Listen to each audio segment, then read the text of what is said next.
Welcome to the Bombadcast. And here we are. 25 years of the Phantom Menace, and you didn't expect us to do anything about it? You didn't expect us to do anything about it? Oh, you fools! You're a fool.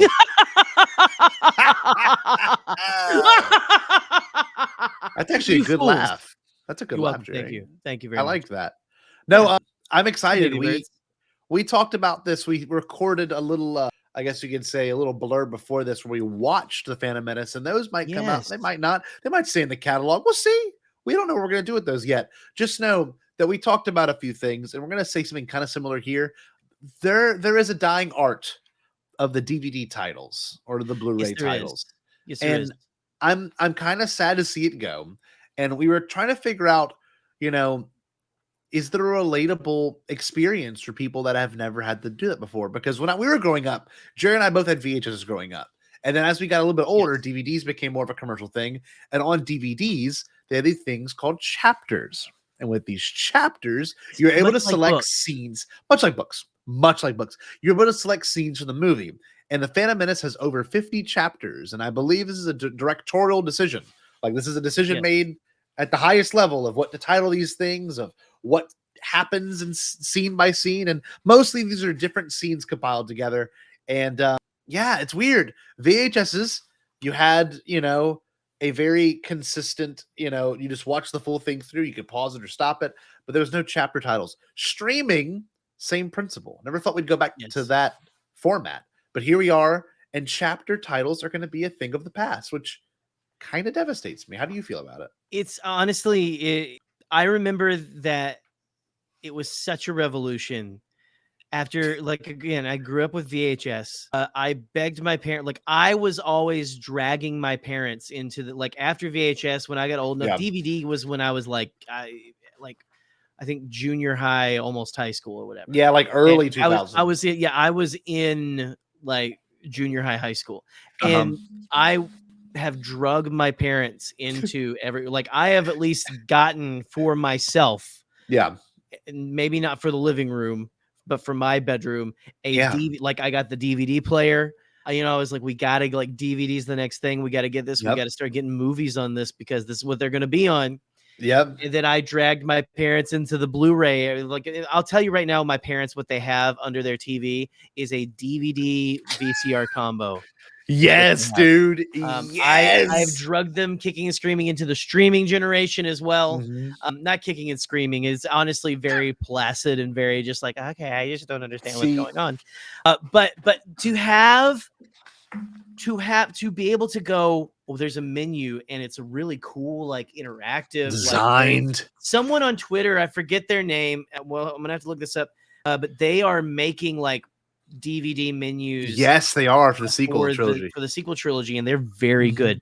It would be 3 different planets on each disc.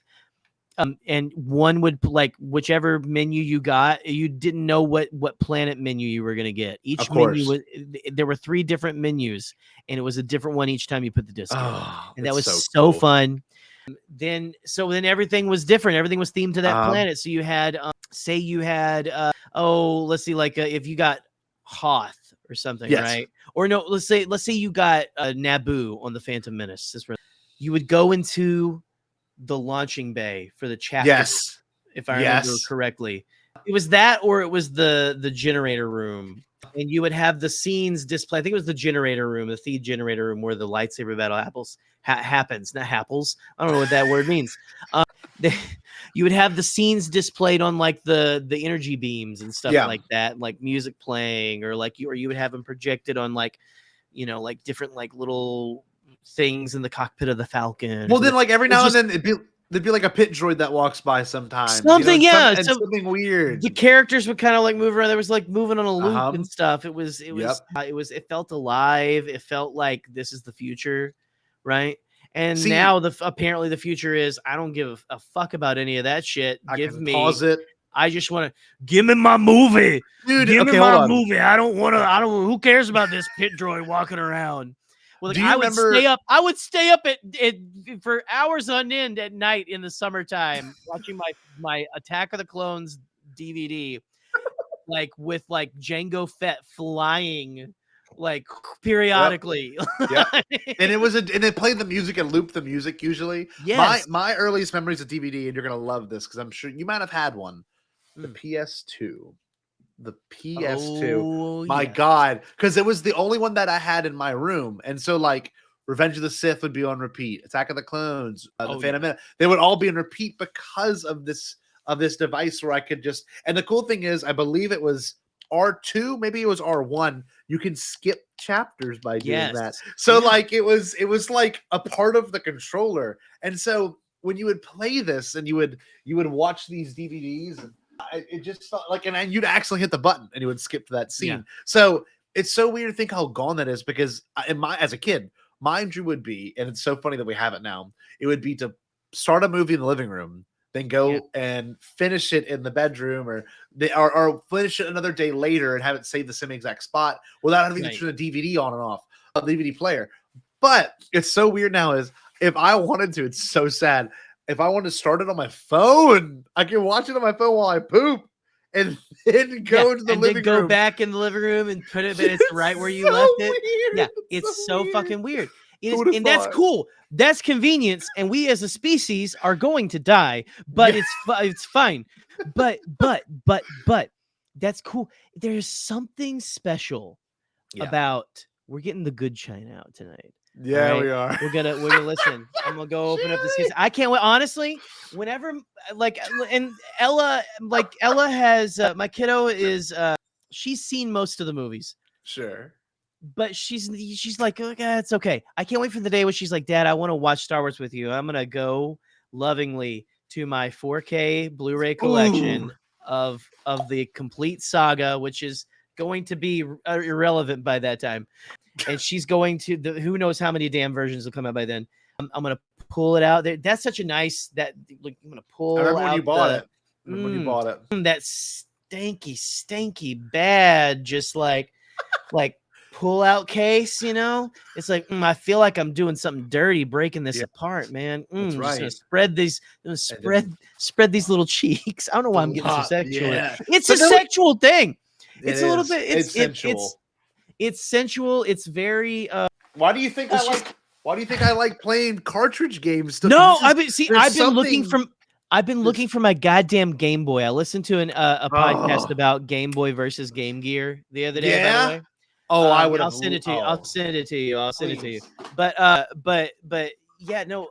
There's something about like that analog that just it feels timeless. Yeah, it does. So timeless. It feels a little more like, honestly, we're in the future. We can, like you say, you can watch the movie in the kitchen. You could go take a shit, wash your hands while watching it on your phone, and then go watch it in the bedroom while you fill up the tub, get the toaster to throw it in there with you, you know? Yeah, exactly. That feels strangely mundane now. Isn't that awful? Everything. Isn't that awful? But there's something so much more engaging. It's like listening to a record. I always felt this way. I think that's what I think. VHS is kind of doing that. Like, it's not like as big as vinyl.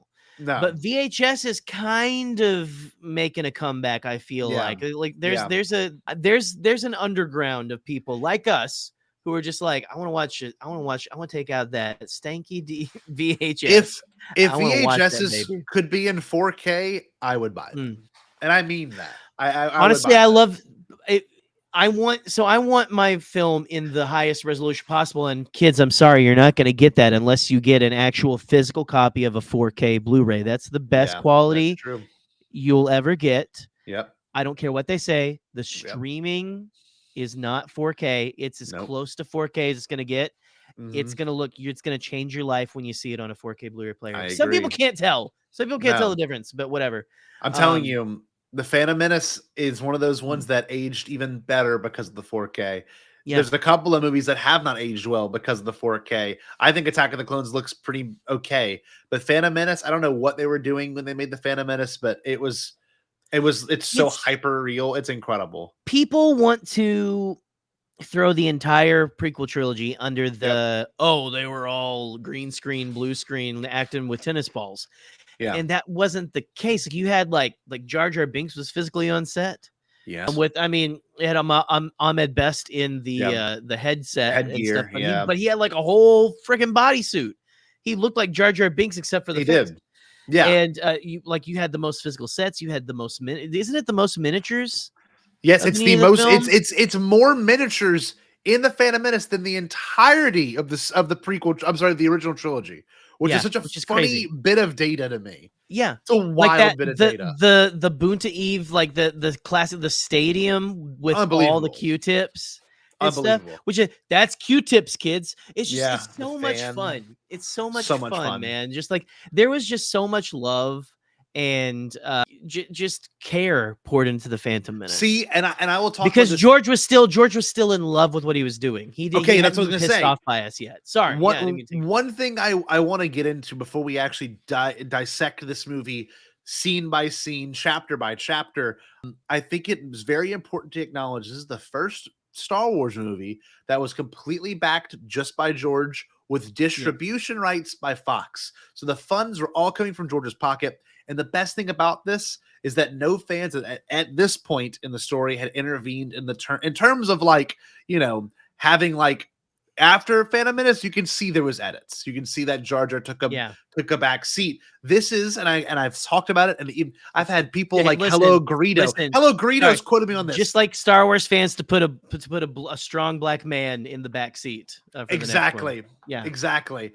Yeah. As Hello Greedo has said on one of his videos, that is something I said. It is the most pure Star Wars movie. It's pure. Yeah.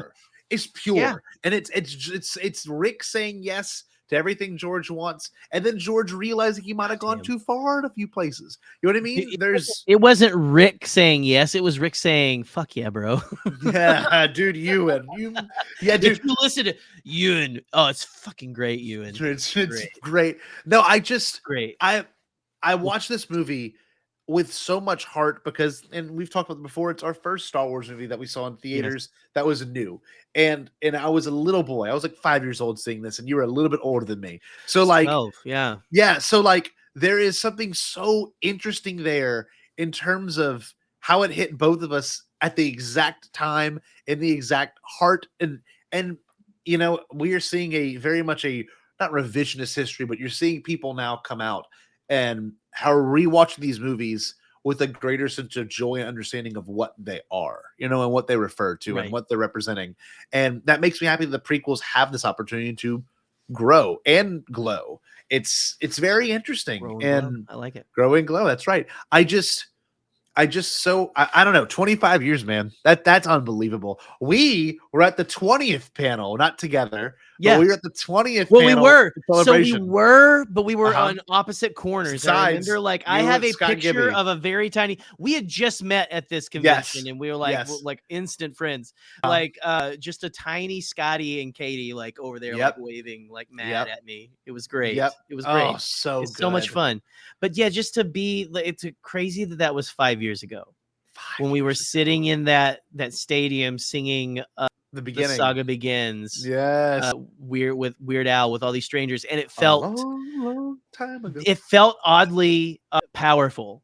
It's a Weird Al Yankovic song about the Phantom Menace, but it felt powerful in that moment, like that 20th anniversary of the Phantom Menace, and everyone's singing this story about this movie, about the beginning of the story that we love so much.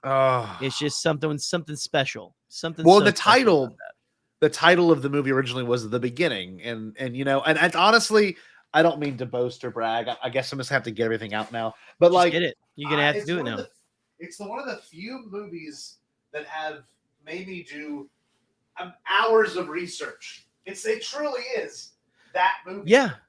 I can't think of another Star Wars movie where like I just love reading about it because Scotty has a library of books about just the Phantom Menace, prequel about books, ideas of the Phantom Menace and things as well. Great book, must buy. A solid $40, but I'm sorry, Star Wars Archives. I think it was cheaper than that. I think it was 25. It's but it's the prequel archives, and like I was literally I was reading on my flight to DC, and it's so comprehensive. This is actually where I left off the Jar Jar page, and then look, my other favorite is This is the illustrated script before it was edited. So there are images in here that obviously did not really make the movie. And if it did, it was a deleted scene. So you've got the illustrated script. It's fantastic. There's some different nuances in there that you probably wouldn't have noticed if you hadn't read it yet. And then, of course, the behind the scenes book of the. I mean, and of course the visual dictionary and everything. And I love this movie. There's something so interesting about this movie. It's pulpy. It's vibrant. I don't know. It doesn't hold back. It does not pull its punches. It's so unapologetically George. Yes. And so many people give him so much shit for being unapologetically himself. Yes. But it's why George has always been dry, according to like people who like hung out with George his whole life and everything like that. But like the George, like at the opening of was it the opening of Galaxy's Edge, where he's like, it's pretty good kind of a thing, like that. Like I think that George was born during the prequel era. Yes. The by the end of Revenge of the Sith, you could tell he was a little burnt out. Another example right here. The actual full script right here. The facsimile. The facsimile of the complete script. And it's photos and pictures. Reading, kids. And then of course the classic. And it's just like this movie has so much. I get that one over here somewhere, I think. Yeah. There's one thing in here that was cut that's a picture of a canary. And it's like a canary in the coal mine scenario where they would have had a canary in the smoke room, in the room that filled with smoke. It's just such a weird... yeah, the bird, like, yeah. Like, it's just this movie, and it's so funny. We've talked about this, and we've heard from interviews with Ahmed Best and other creators. There's like 6 hours of this movie somewhere out there, and that's nuts. That's Release the Bombad cut. Are you kidding me? Yes, Gerry. I would probably give up just making money for the rest of my life if I could have the long cut of the Phantom Menace and the raw footage from the beginning documentary. I'm serious. God bless. I love this movie. Hey, you heard it here first, folks. It's Scotty's students. Get on it. If you get on it. Research it. I want like North Korea to leak it. You know what I mean? Like I want like the Lazarus group from North Korea. You know when they destroyed Sony in like 2014? I want them to do that to Lucasfilm and just leak. The Nintendo had a really big leak in 2020. I want that to happen so I can get my damn 6 hour cut of the Phantom Menace. Please, also, God. We want that to happen. We also don't want that to happen, Lucasfilm, because we enjoy our partnership with you. Yes, we do. You know, because we are paid shills. Yes, we are paid chills. But now, I guess we should get into it. I guess we should get into the. Let's do it. So each chapter, just so y'all know, I might have said this in the other episode. I already said it already. The first 5 chapters are this: number 1, opening logos; 2, the Phantom Menace, which is obviously the titles. Obviously, yeah. The 3, short negotiations; 4, Queen Amidala; and 5, landing on Naboo. I did this for the video. Can I display my skill again? Is that possible? Let's do it. Okay. This is I'm not reading a thing. Nothing is in front of me. I wish I could prove that. Okay, you see my background? You want to put it what is it up there? What? Do you want to put the No, I'll just do it. I'll just read it. Okay. I'll just pull up for those of you, because again, this is technically an audio medium. Scotty is not looking at anything. We don't have the movie pulled up or anything. Scotty is going to close his eyes. Yes. And recite. This is not a joke. I will use my TPM Letterman jacket that I bought from Silver from Star Wars Thrifting to recite the entire opening line. And there's nothing in here. I was going to say, let's see that lining. See that lining. We're good. Here we go. I'm covering my face. I'm covering my face. His face is covered. I'm gonna back out. The guy describing the crashing of the Hindenburg. The tragedy. Oh, the humanity. Okay. Oh, his head's under a jacket. You ready? Let's go. Let's do it. Turmoil has engulfed the Galactic Republic. The taxation of trade routes to outlying star systems is in dispute.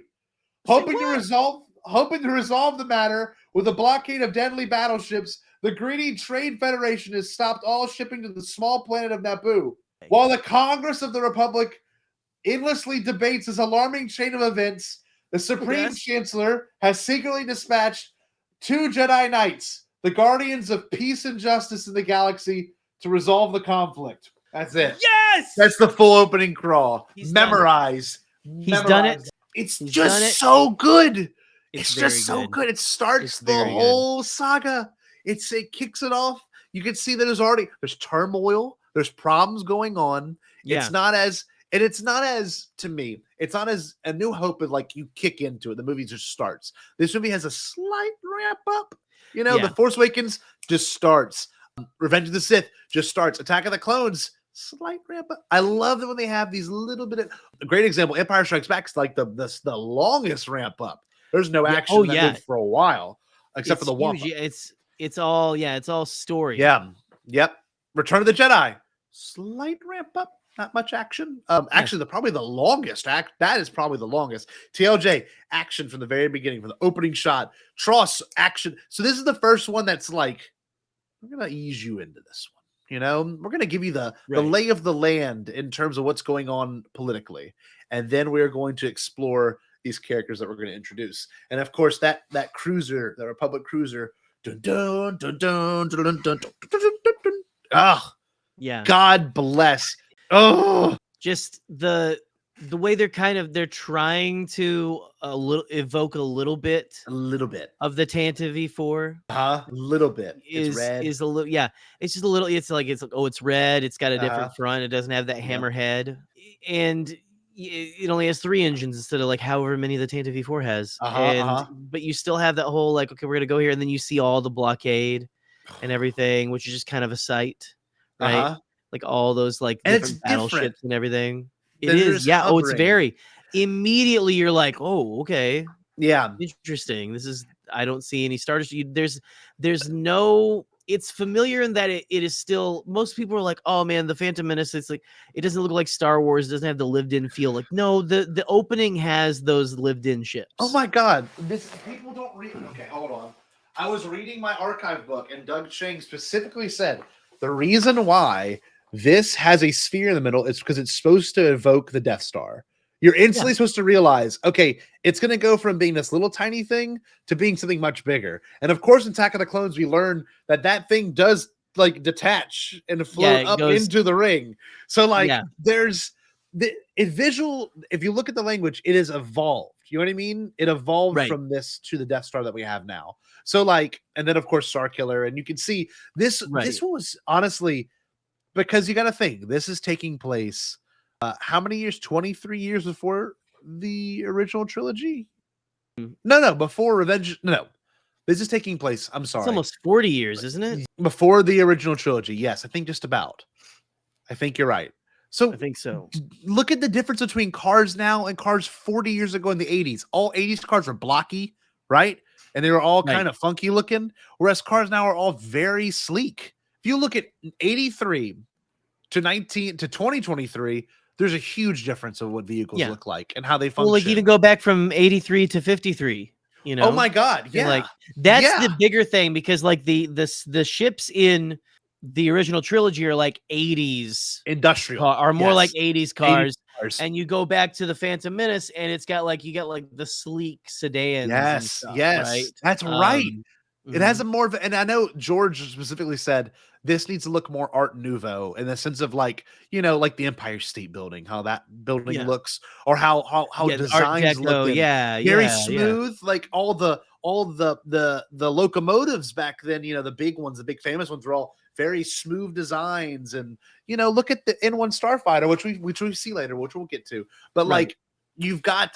Obviously a Republic ship and very cool. This toy right here is a great symbol of it, but you see the ship actually entering in, just like that. So it's like, cool. It's a micro machine, but like God bless. I love micro machines, but like I had this toy growing up. This is just the most idealized version of, a universe that we actually haven't returned back to this aesthetic in Star Wars yet.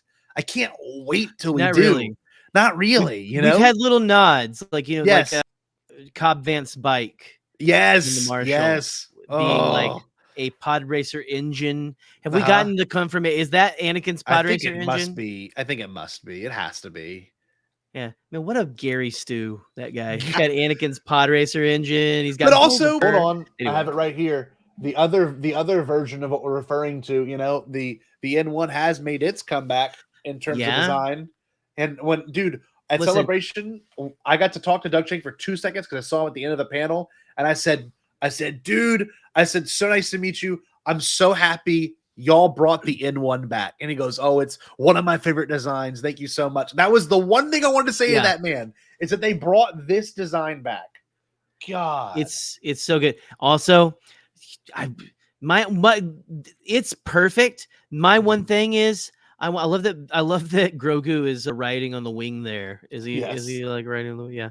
My one thing with the N1 is in Mando, I just want a little more yellow. Just give me a little more yellow. Just a little bit. Just a dash more yellow. I get it. I get Din doesn't like to have. I get it. Yep. That's his aesthetic. Anyway, it's fine. Come on, Din. Anyway, so go ahead. No, I was going to lead into the next portion. Well, I was going to say, let's go back to the Phantom Menace. Listen, this is how good we are at podcasting, everyone. We're just honestly, it's so funny. We'll talk about the OT at some point. We'll talk about all of them. We've always had. We did the Bombad build up years ago, but the Phantom Menace is honest to God our shit. I mean, it's like it's 100% our shit. Exactly what we want. And I don't know, to get back into it, the fact that you could tell it's all practical models, and Grant Imahara from Mythbusters worked directly on this. So like you see him in some of the BTS photos, like painting it and putting lights inside of it. And the fact that what they would do is they would take them, they would shoot them, and then put them in a digital space. It's very forward thinking. It's not like it is now, George had this idea that he would film on miniature sets and then put people in, and that's all the pod race hangar bay is. Remember, he literally filmed a giant miniature, like a 25-foot long miniature with huge props, and just put them into it, and it looks pretty good. It's seamless. I never knew it was honestly it was just several years ago when I found out. I think it was Light of Magic, maybe. I don't remember. It might have been. Yeah, I don't know. One of these books has it. Just to you never really got a picture of how much miniature was done until it was like a couple years before I went to Celebration. I remember just like seeing some things about like, wow, I didn't know it was like that detailed. Is that much practical. Because that was the middle of the fandom war of the prequels suck because XYZ. But I don't know. I mean, like, so you've got all this. It feels so alien yet so familiar, and you get more alien when you've got the reveal of our new stormtroopers, the Dangleweeds. The Dangleweeds, yes, Gerry. We got our lovely little Dangleweed. Our battle droids, our B1s, and the I guess what are they called? They're not hyena bombers. They're just droid fighters. Yes, I forget if there's like a name for Vulture droids. Vulture droids. That's the one. That didn't honestly. I never learned that name until Revenge of the Sith. Same. I did not know that was the name of it either. But it's something to say about design. We've always got stormtroopers, which look like skeletons. These look like the skeletal structure. Like these look like skeletons. Where stormtroopers resembled skeletons, these look like skeletons. And George designed them so he could kill them very quickly and chop them slice them like butter. Yeah. Like I'm pretty sure he says that. Chop them like a piece of butter. We're supposed to make real quick work of these. Yeah, and that's the thing though. Steven Spielberg broke one's arm off by just touching it. I mean, old Dangleweed here. Yeah, Dangleweed. He tries to put the hand back on upside down. It was so great. Oh man, great. I love that. Anyway, God bless. But yeah, to have like something so like here's our threat, and it's still just people were not ready. Nope. For what this was. People wanted the kind of continuation like we got in like the sequel trilogy a little bit, where it's like, oh, it's just another Empire. Which you and I have been vocal. It's kind of the only drag for those movies for me is the fact that it's just a rehash. I was ready. I remember being like, okay, we're doing these guys again. We're doing, and I was like, okay, Apple Store Stormtrooper is kind of cool. All right, yeah. I'm down. I'm down. It's the First Order. I'm into it, Uh-huh. and I love it. You guys know, like Last Jedi is like it's like my favorite film Of of the course. series right now, and all that. Like we love those films, but to go to have something that was so fresh, we haven't. You've said that we said it a million times. We haven't had anything like that yet. No, we haven't. Since been a while. the prequel trilogy, like a new threat that's Just like so different. the new threat that is still the same threat that's in the other Mhm. one. Like, you know, you have like Palpatine pulling the strings for that, But it's also it's an odd it's always quantity over quality, and the battle droids symbolize that. You've got mechanized army that is going to not be as good as a person army, and that's what the clones are designed for. And of course they phase each other out inevitably, but in terms of when you digest this entire story, the battle droids are perfect because you can just threat by numbers. They can take over planets because it's of the zombie numbers. rules. Strictly, It's zombie rules. It's because like you could take like out a couple zombies, like no problem. But then you have like an entire like horde of these things. And I mean, listen, I just started replaying the Phantom Menace PS1 game. That just came out on PlayStation, and it is so frustrating how many times you get killed because you have to find physical health. In that game, it doesn't recharge like old like new games, and it is so frustrating because then there's no auto save. You have to save your own over again. Goddamn game. Anyway, epitome of the 90s, and like so they can't overwhelm with force is what I'm trying to say with all that. Exactly, and we obviously see the full scene play out. One of my favorite quotes from the scene, which Gerry and I were citing earlier, was the "Be mindful, living force," and that to me is just the first introduction of what George talks about. The whole theme of the movie is symbiosis. How can these two groups of people be at odds if something is coming against them that's going to threaten the whole planet? And of course, we see at the end of the movie, they join together, things are fixed, the force is balanced some way. But in terms of what we see, straightforward on the scene, you see these two Jedi Knights, and we've always been promised this grand, era of Star Wars, and honest to God, we've talked about this for hours before. It lives up to the hype. It just does. Yeah. Oh yeah. And the music is fresh. Everything is fresh. And you get up the protocol droid that's not 3PO. It's kind of weird. You're like, oh, this one's a lady droid, and it talks, very different. A lady droid. Hello, lady droid. Milady, as Obi-Wan tips his fedora. No, I just love how this whole movie kicks into gear. The Nemoidians are fantastic enemies. We know this little, not anyone is a surprise. Nemoidians are making a comeback in the Acolyte, so we're finally getting some more Nemoidian action. Friggin' nut, man! Here we go. Man. I can't wait. So excited.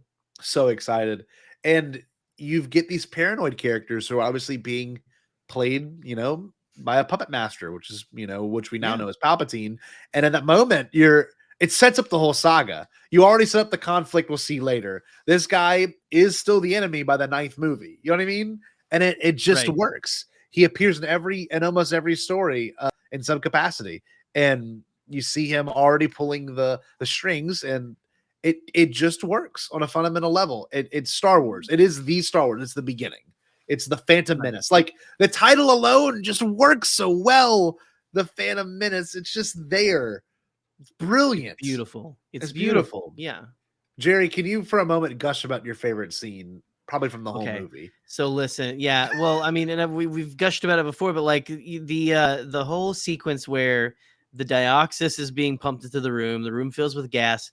You have Newt Gunray say they must be dead by now. Destroy what's left of them. And then just that whole. And we were talking about it on our little watch along that you've probably watched by the time you're listening to this. Yeah. And to have like the doors open, it's just smoke, it's fog, it's gas, it's what the smoke is there. The TC-14 protocol droid comes out excuse me, and just the rock star reveal. Where it's like, again, we were talking, it's like a rock show. It's like a rock concert. It's like where like the smoke rises and then the reveal and stuff. The crowd goes wild. Well, and they come out hacking and slashing, man. Just the whole, like, the thing I love about that scene is that was like the first time that we had heard all the like you watched Luke in the old movies be a Jedi, but you hear all these stories of the Jedi in their prime and like what the Jedi used to be, and this is the first time you see these Jedi in the prime, like see why they were so feared by those who would do evil and revered by those who needed help and who did good. And just to have, I don't know, just like, man, just everything about that scene, man, the way the droids just go, was it like was it check it out, Corporal, we'll cover you, oh, blast them, and then just like they all start blasting, they take a few out before they even jump out of the friggin' fog, and then it's balls to the wall from there on out. But it also, it's the idea of chaos ensuing, right? And these people have never, these Nemoidians have never encountered Jedi before. They don't know, right? And it's so pure. Well, you get what's so great is you've got the one who comes in and is like after Palpatine's like, oh, this guy's a bitch, bring in someone else. From like you get Rune Hakio, our boy, who gets a very deep voice in the second one, which is great. Yes, but we're not there yet. No, but no, just like I love that he's the one guy. He's like, oh, you've never encountered Jedi before? Oh, we are fucked. Yes, but it's true though. They like New Gunray is, or I'm sorry, Viceroy is so clueless when it comes to it. And you know, this movie also does some things which we'll get into now. Politics. This is a very political movie. Yes, I think our friend Peter Townley said it best when he came on and we talked about the Phantom Menace. Peter Townley, he talked about it'd be as if Amazon were to stop people from going into a state. That's exactly what it would be like. This is a shipping company. A shipping company is so interesting from leaving or coming from a state, and you're stuck there, and people are starving. You see, and then they invade, and then the Amazon employees come and take they your have city. robots. They have robots. They have Amazon delivery drones, like attacking people. Yes. They take over your place of living, and they, you know, they're like destroying your art and doing stuff like that. It's so bizarre. It's so George. Weird. It's so freaking weird. And honestly, it's a little prophetic. Like we're not very far away from like Amazon having a Senate seat.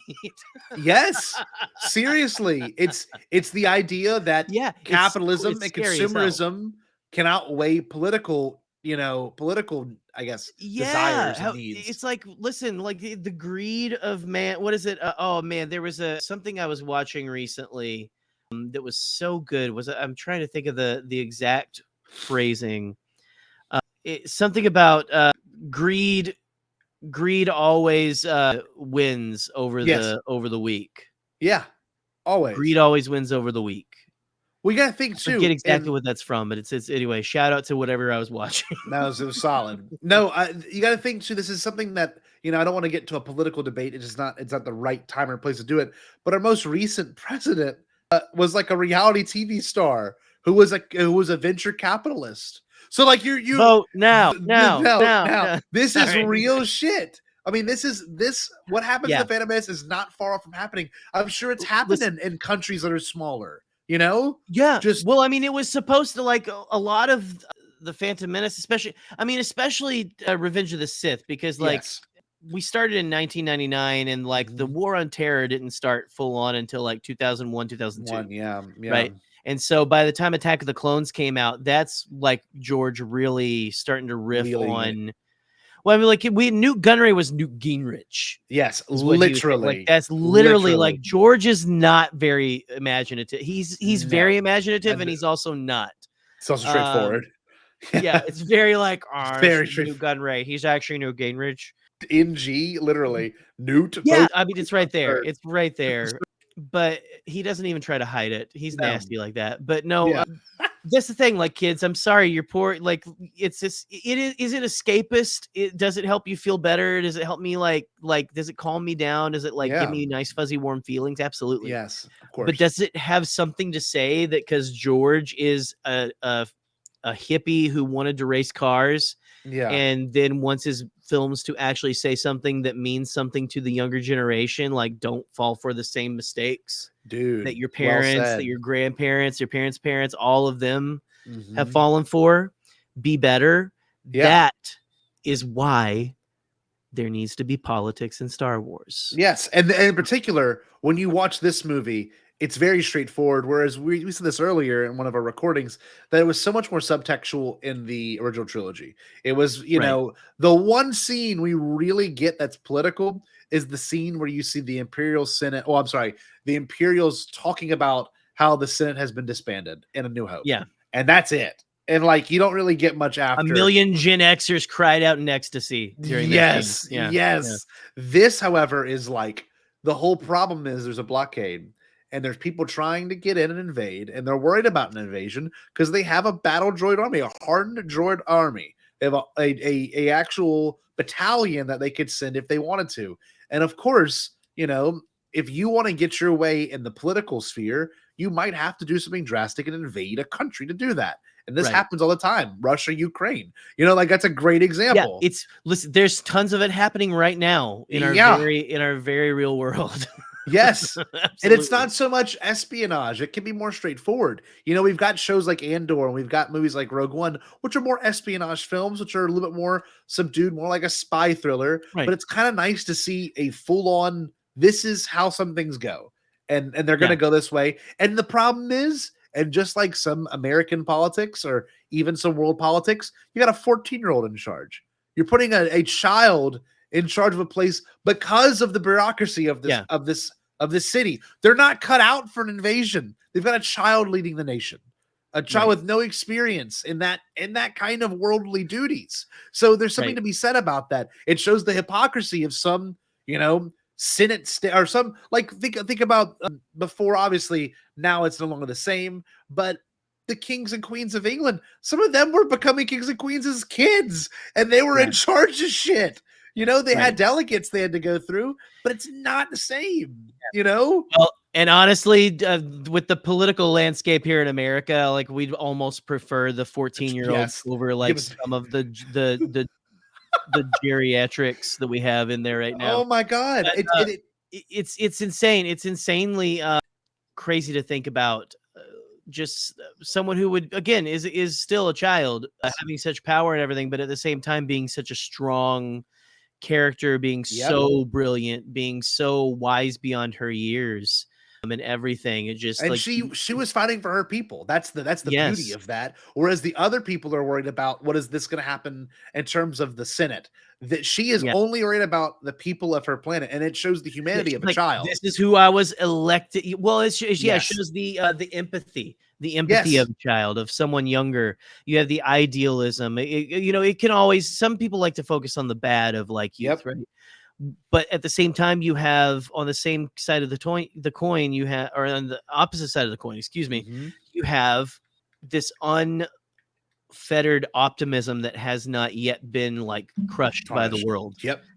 And just like, no, we are going to do this. If you have a strong enough, like youthful person, they're going to make some change. Greta Thunberg, just like all these different, tons of people who are younger. You can still make a difference, kids. That's what Star Wars is trying to tell you. Star Wars is trying to tell you that you can always make a difference. And you know what's funny? I mean, obviously, this is paralleling Leia. That's the whole intention of this. That's Leia's mom. Exactly. And it's supposed to parallel how she is as a character. And then, of course, with, the introduction of Anakin later, it's paralleling Luke. It's just, it's all very intentional. It's all very thematic. And I think this is the benefit of the Phantom Menace is that it does really, really benefit from the use of theme.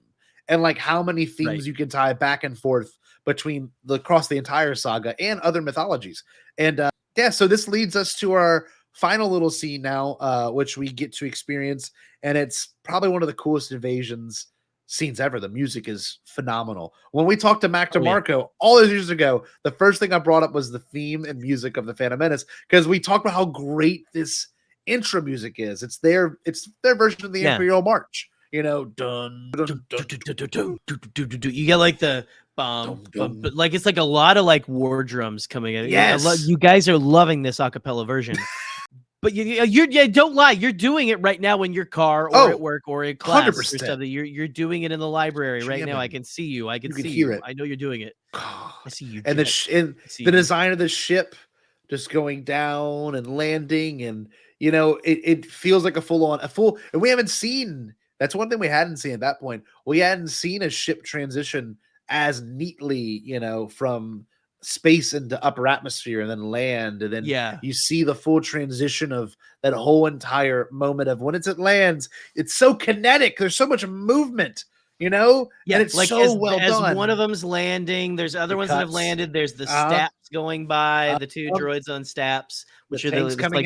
Those are the segways, the little Segway speeder bikes they drive. But it feels so fansplain. It feels so mechanized. It's so cool. The Empire, the Empire felt more like you had to control them, whereas it's them controlling themselves. They are doing the autonomy of it, and I love that you can already tell the ranks of each one. Whereas the regular battle droids are more plain, or they have the red insignia, and then the commander instantly, since the opening scene, visually establishes that yellow is the command droid's, insignia. Later, you see that in the battle. Yep. Right. The yellow part of the back of the head. And I don't know. I love that the Jedi snuck aboard this ship. And this actually is where we can, wrap up right here. We will get into the rest of this as soon as we go through. I was going to say, we also have one faithful meeting of one lovely Gungan who is right here. Underneath me, if you're watching, if you're not, like, see our logo. Look at the logo. Look at our logo. Look at the guy in between us. One of our favorite guys. One of the best glup shit. He's not a glup shitto. He invented glup shitto. He invented glup. No, you have Qui-Gon Jinn, again, to us the most Jedi to ever Jedi. Yep. Running headfirst into one Jar Jeremiah Binks. I don't know why. I feel like he needs a middle name in there. Jar Jeremiah. No, it's funny too. The next 5 ones we're going to cover, the title of the 6th chapter is Jar Jar Binks, and George had to go and name these and give these title. Yeah. And so to look forward to a few things, here's our next 5 chapters we're going to cover probably in the next few weeks. Jar Jar Binks, 6, 7, Oda Gunga, 8, Boss Nass, 9, the Planet Core, and then 10, Invasion of Theed.